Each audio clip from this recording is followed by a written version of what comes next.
Press conference कर रहे हैं भैया कि मैंने जो है एक पोस्ट कर दिया था, जिस पोस्ट को आप पढ़ भी सकते हैं।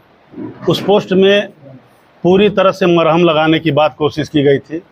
मैंने सहितवार समाज और समाज के जो लोग बाबू केदारनाथ सिंह के सर्व समाज के लोग फैन थे, जाति में उनकी पहचान नहीं थी बल्कि सर्व समाज की लड़ाई लड़ते थे, उनके समर्थकों के दिल पर मरहम लगाने के लिए और जो तनाव था उसको कम करने के लिए मैंने पोस्ट कर दिया। लेकिन ओम प्रकाश जालान जी अहंकार में उनका बेटा इतना डूबा हुआ है कि उस पोस्ट पर भी धमकी नज़र आने लगा और आधार उन्होंने बताया ये कि 2 दिन पहले जीएम सिंह टेलीफोन किए थे और उस पर धमकी दे रहे थे। जब मैं टेलीफोन किया था तो न इन्होंने मीडिया में कुछ बोला और न ही संबंधित किसी पुलिस अधिकारी या जिलाधिकारी या परम पूज्य महाराज जी किसी से शिकायत नहीं किया।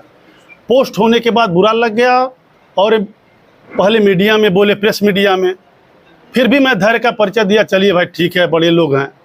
फिर कल मैं देखा इलेक्ट्रॉनिक मीडिया में कहे कि हमसे जो है कहे कि हमको भी देख लीजिएगा अलग से। आप लोग बुद्धिजीवी लोग हैं, मैं आपके माध्यम से कहना चाहता हूं कि जिस मामले में परम पूज्य महाराज जी मुख्यमंत्री उत्तर प्रदेश मॉनिटरिंग कर रहे हों और महेंद्र पाल सिंह विधायक जी को निगोशिएशन के लिए लगाया गया था कि दोनों पक्ष से बात करके सर्वमान्य हल निकाल लिया जाए, और इसलिए ओम प्रकाश जालान का परिवार भी गोरखपुर का रहने वाला है, महाराज जी भी गोरखपुर के हैं और सहितवार समाज जो इनसे लोग जुड़े हुए हैं वो परम पूज्य महाराज जी के बहुत काफ़ी समर्पित और समर्थित लोग हैं। महाराज जी इसके वजह से चाह रहे थे कि इसका सर्वमान्य हल निकल जाए। इन्होंने महेंद्र पाल सिंह ने कहा समाज में कि 3 BHK का फ्लैट राहत लगा करने के लिए और 25 लाख रुपया वो देने के लिए तैयार हो गए हैं। इस पर मामला बन जाता तो ठीक रहता, मामला बना नहीं और ये हुआ कि 25 तारीख को ये मूर्ति तोड़ देंगे, ये करेंगे, वो करेंगे। सहितवार समाज आक्रोशित हो गया। प्रशासन के लाख रोकने के बावजूद भी वहाँ कुछ संख्या में लोग पहुँच गए, आंदोलित हुए, जिसमें प्रशासन कड़ा रुख तो बहुत नहीं अपनाया, क्योंकि वो प्रशासन मानता था कि ये सभी लोग महाराज जी के लोग हैं। बात खत्म हो गई, लेकिन डीएम साहब ने टेलीफोन किया सभी जनप्रतिनिधियों के पास, मेरे पास भी टेलीफोन आया और डीएम साहब परेशान थे कि इस मामले का सर्वमान्य हल निकल जाए तो अच्छा रहेगा, आप लोग पहल करिए, समाज के लोग हैं। हम और डॉक्टर धर्मेंद्र सिंह जी जो वरिष्ठ नेता प्रदेश उपाध्यक्ष हैं, उनके नेतृत्व में डीएम साहब के पास एक बहुत सरल प्रस्ताव लेकर के गए, वो मैं आपके सामने रखना चाहता हूं। मैंने कहा कि 95,000 स्क्वायर फीट ज़मीन इनका फ्री होल्ड हुआ है, ये कब्जा करना चाहते हैं 10,000 स्क्वायर फीट ज़मीन पर, 1,10,000 स्क्वायर फीट की ज़मीन पर कब्जा करना चाहते हैं। डीएम साहब आप स्ट्रिक्टली वहाँ पैमाइश करवा दीजिए, 95,000 इनको दे दीजिए, 1 इंच कम मत दीजिए।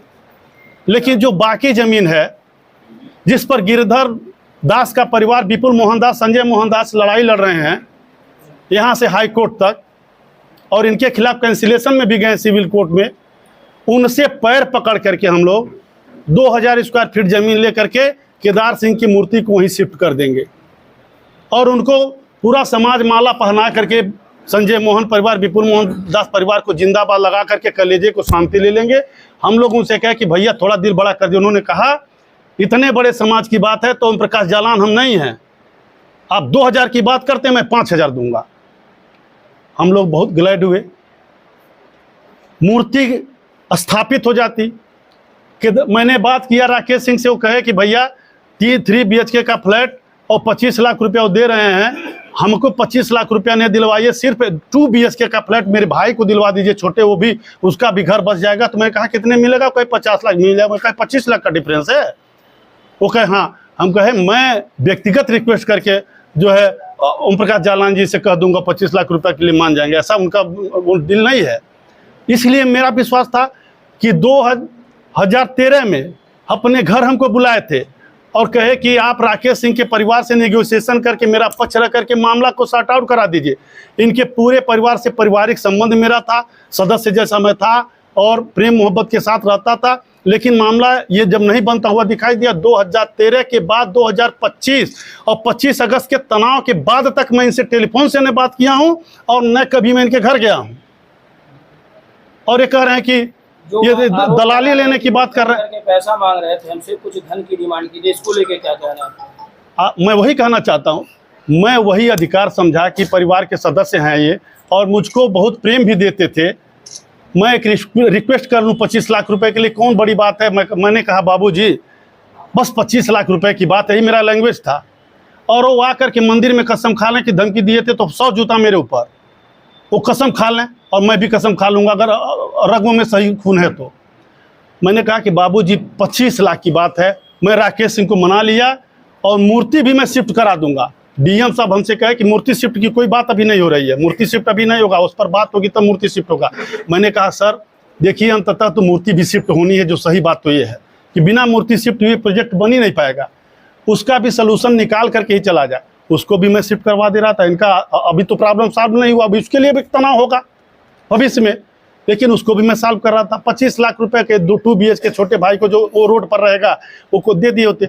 मैंने टेलीफोन किया, कहे कि अब भिखमंगा को मैं दे सकता हूं लेकिन इस परिवार को 1 रुपया नहीं दूंगा। मैंने कहा बाबूजी अरे गुस्साइए मत, जाने दीजिए, आप बड़े लोग हैं, कुछ गलती किसी से हो गई तो इतना बड़ा सजा मत दीजिए, आप तो देने के लिए कहे ही हैं, कोई बहुत बड़ा नहीं कहे कि ना जीएम सिंह जी अब बात हमसे मत करिए, मैं कुछ मदद नहीं करूँगा, 1 रुपया नहीं दूंगा। मेरा गला भर आया, मेरे साथ 2 लोग गाड़ी में थे, मैं बोल नहीं पा रहा था। मैं राकेश सिंह को बड़े ही कठोर हृदय के साथ टेलीफोन करके बताया कि राकेश बाबू अब बोरिया बिस्तर आप बांध लीजिए, अब आपको 3 BH के फ्लैट और 25 लाख की आप बात कर रहे हैं, वो हमसे कहें कि मैं 1 रुपया नहीं दूंगा, इसको भिखमंगा की तरह से नहीं दे पाऊंगा।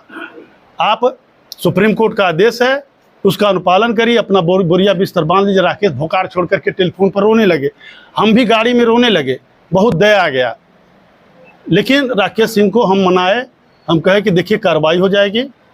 लेकिन दूसरी बार जब इन्होंने मीडिया में जब बोल दिया कि धनुगाही की बात कर रहे हैं तो अब मैं तथ्यों के आधार पर लड़ाई लड़ने की तैयारी कर रहा हूँ। मैंने यही नहीं कहा था कि सैथवार समाज के लोग, सर्व समाज के लोग जो लड़ाई कर रहे हैं कानून व्यवस्था का उल्लंघन न करें, आपकी लड़ाई जारी रहेगी और इसको कोर्ट में ले जाकर विधिक तरीके से हम लोग लड़ाई लड़ेंगे। यह बोल करके मैंने मरहम लगाने का काम किया। लेकिन अभी आपके पास काला चिट्ठा मैं दिखा रहा हूँ, यह वही ओम प्रकाश जालान जी बड़े ईमानदार हैं और बहुत ही संत हैं। मेरे बात को ध्यान से सुन लीजिए भैया, ये बहुत ही संत हैं, समाज में किसी से छिपा नहीं है। इस जमीन की तो बातें छोड़िए, जो सरकार जीडीए जमीन बना रही हाट मार्केट वहीं सामने, उस जमीन पर भी स्टे करके बैठे हैं। जो सरकार का प्रोजेक्ट है बन गया है, उद्घाटन होना बाकी है, वो भी जमीन इनको चाहिए। ये होमगार्डों का जो ऑफिस था उसको भी फ्री होल्ड करा करके बैठे हैं, वो भी जमीन इनको चाहिए, अभी खाली नहीं हुआ, उसके लिए भी बवाल होगा। ये तारामंडल में 25 एकड़ जमीन इन्होंने वन विभाग का जो है हथिया लिया। मैं धन्यवाद देना चाहता हूं कि बीसी बंसल जैसा अधिकारी जो बीसी था उसने कोई कंप्रोमाइज नहीं किया, जमीन को सरकार को फिर से दिलाने का काम किया परम पूज्य महाराज जी के निर्देश में। ये 38 एकड़ जमीन चौरी चौरा में सीलिंग की जमीन लिखवा लिए हैं। एक दिनेश यादव जैसा लड़का कार्यकर्ता गरीब आदमी जब कंप्लेन किया तो डीएम साहब प्रमुख सचिव से लेकर के इतना उसको टार्चर किए, कहे कि ये हम जैसे हमारे ऊपर आरोप लगाए हैं, ये धनुगाही करना चाहता है, ये गुंडा है। पांडियान साहब नाराज होकर के कहे कि ऐसा जालान जी नोटरी बयान हल्फी दीजिए, आप नोटरी बयान हल्फी दीजिए, मैं जांच करवाता हूं, अगर ये झूठ बोल होगा तो इसको मैं जेल भेज दूंगा, नहीं तो मैं कार्रवाई कर दूंगा आपसे, मैं भी कह रहा हूं। कहे कि हाँ नोटरी बयान हल्फी दिए, सारी जमीन सीलिंग में घोषित हो गई है, कब्जा है इनका, बाउंड्री वाल है। तनुज जालान जी जिस तरह आरोप कर रहे हैं कि अब तो उनकी मूर्ति भी हट जाएगी, हाँ हटा देंगे, अब आप लोग को क्या प्लानिंग रहेगा? नहीं ठीक है, मूर्ति हटा दें। देखिए तनुज जालान क्या मूर्ति हटाएंगे, लेकिन सुप्रीम कोर्ट का फैसला है, यह लेकर के अधिकारियों के ऊपर दबाव बनाने का फ़ायदा उठा रहे हैं। हो सकता है भाई मूर्ति हटा दें, केदार सिंह का मूर्ति हट भी जाएगा तो उनके सम्मान में गिरावट आने नहीं दिया जाएगा, मूर्ति उनका कहीं न कहीं लगेगा, उससे सम्मानजनक तरीके से लगेगा, लेकिन मूर्ति तने आसानी से बिना कंप्रोमाइज़ के बाद ये हटा भी नहीं पाएंगे। लगाए गए आरोप वाला सही है जालान जी की? अब भैया मैं उसी पर पूरी बात रखा हूँ। आप ये बता दीजिए। आप बता रहे 2013 से लेकर 2025 के बीच में आपकी कोई बात कोई वार्ता नहीं, और 1 मिनट की वार्ता में भैया मैंने प्रस्ताव क्या रख दिया कि बाबूजी दिल बड़ा कर दीजिए, तो मैं इनको धमकी भी दे डाला, मैं इनको धनुगाही की बात उतनी ही देर में कर दिया। आप ये बता दीजिए, आप बात हुई थी आपकी? यह 25 तारीख तनाव जब हो गया है और डीएम साहब के पास हम लोग गए थे, हम डॉक्टर धर्मेंद्र सिंह, डीएम साहब ने कहा कि मैंने उनसे मीडिएशन कराने के लिए गया था कि सर जो है थोड़ा सा मैटर है, आप मीडिएशन करा देंगे तो मामला सॉल्व हो जाएगा। हम लोग अपने ही बैठ के सॉल्व कह के देखिए, हम अधिकारी हैं, अभी हमारे ऊपर आरोप नहीं लग जाएगा कि हम मीडिएशन करा रहे हैं, रुपया पैसे का कहीं कोई मुंह बोल दे तो क्या करेंगे हम। आप लोग अपने स्तर से देख लीजिए, बात कर लीजिए प्रकाश जालान जी से। आपने बात, हम सोचे कि हमारा पुराना संबंध है। मैंने बाहर निकला, टेलीफोन किया कि बाबूजी थोड़ा दिल बड़ा कर दीजिए, और जो है 25 लाख का मैटर है, कोई बड़ा अमाउंट नहीं है, सारा मामला टेंशन खत्म हो जाएगा, सब बल्ले बल्ले हो जाएगा, मूर्ति भी हम लोग दूसरे जगह स्थापित करवा देंगे, ये हमारे ऊपर विश्वास रखे। उन्होंने भैया उस मेरे टेलीफोन पर उनको कोई कंप्लेन नहीं था। आप बात को समझिए, टेलीफोन तो दो दिन पहले हुआ। उसके बाद गोरखपुर में घटना हुआ कि एक पुतला फूका गया इंदिरापाल बिहार पर, उसको लेकर के हमारे समाज में आप सोशल मीडिया पर बहुत ज़बरदस्त रिएक्शन शुरू हो गया था, जिसमें ये डर लग रहा था कि कहीं उठपटांग पुतला ने फूका, गांव दिक्कत ने पैदा होना शुरू हो जाए। हाँ सुनिए तो बतिया सुन लीजिए। सोशल मीडिया जो चलने लगा भैया, मैं भाग करके भैया मैं इसको न्यूट्रलाइज